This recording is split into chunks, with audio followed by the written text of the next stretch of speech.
One of the greatest privileges that we have as Good News chaplains is to watch the development of relationships inside the prison walls. Howie and Trevor are a good example of that, and actually that relationship has been going on at least a dozen years. It's a mutually beneficial relationship. They disciple one another, they counsel one another, they rebuke one another. They are like brothers in every sense of the term. They express great affection and great respect for one another, and it's just a great thing to watch.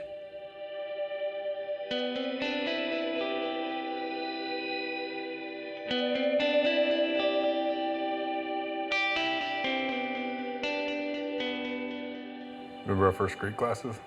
That was one of the kind of the early things that held me and him together was the Wednesday night Bible studies, and Chaplain Briggs had an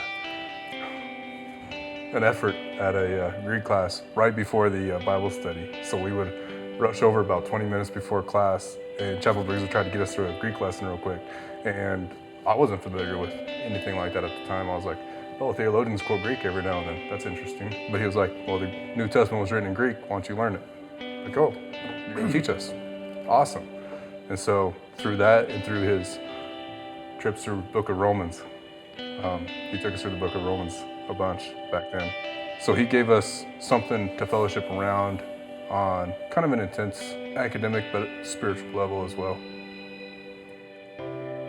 The chaplain and I had a very special relationship. It was very much like a father-son relationship. Even today, it still sort of is.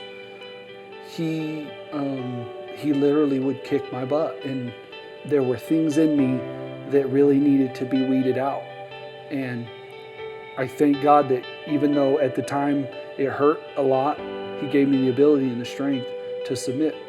And if I've had any growth in those areas, it's because of the hard stuff that he took me through, and I know I'm a better man for having had him in my life.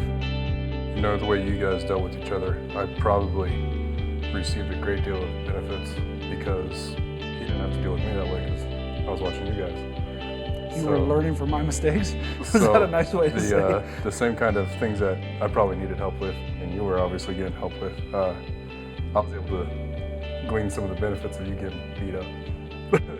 Glad I could be there for you, buddy. Me too.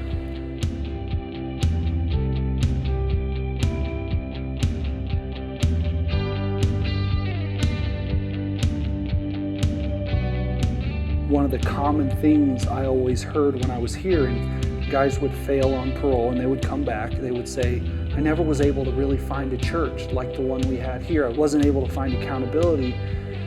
And while those were excuses for failure and we didn't really tolerate them much, the truth is finding people that are willing to engage with me on the level that these guys are, it doesn't really happen.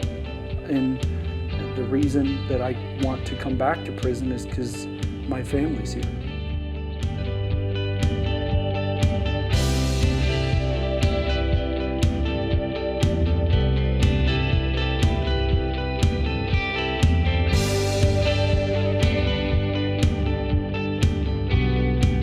If it wasn't for my relationship with my brothers here in the church, there'd be no way that I could have developed my Christian faith.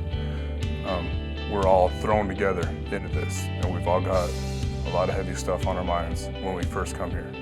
And in a unique way, we start interacting with each other. And from there, we realize that you have to have other people around you to build you up in the Christian faith. And when I was finally forced to deal with my guilt, there was nowhere to go with it.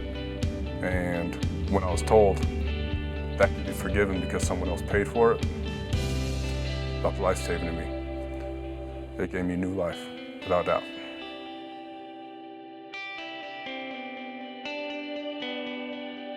Life is relationships. Nowhere can I imagine that is more graphic than inside prison walls, because they're going to develop relationships, either negatively for protection or positively for growth.